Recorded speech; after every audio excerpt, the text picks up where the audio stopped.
তুমি চাইলে কি না দিতে পারি আমি। কাক ডাকা ভরে উঠে তুমি চাইলে এক বুক নদী সাঁতরে ওপারের বাগান থেকে সবচেয়ে সুন্দর ফুলগুলো নিয়ে এসে তোমার হাতে দিয়ে বলতাম, হেই দেখো, তুমি চাইলে কি না দিতে পারি আমি।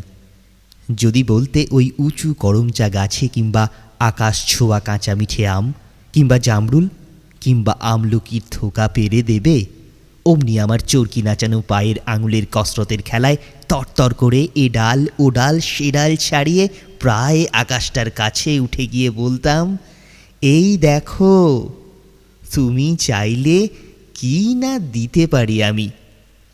আর তেমনি তোমার বুকের ঠিক মাঝখানটাতে শিরশিরিয়ে ঘুরে বেড়াচ্ছে যন্ত্রণার যে বিষ পোকাগুলো। আমার আঙুলের ফাঁকে তীক্ষ্ণ নখের পরে একটা একটা করে টিপে মারার জন্য যদি বলতে, সমুদ্র তোলপাড় করে পাহাড়ের চূড়ো ডেঙিয়ে অরণ্যের বেড়া ভেঙে সেই বিশল্যকরণীর লতা ঠিক নিয়ে এসে পাতাগুলো তোমার পায়ে ঠেকিয়ে বলতাম, হেই দেখো, তুমি চাইলে কি না দিতে পারি আমি। অথচ আশ্চর্য, কিছুতেই তুমি চাইলে না কিছু।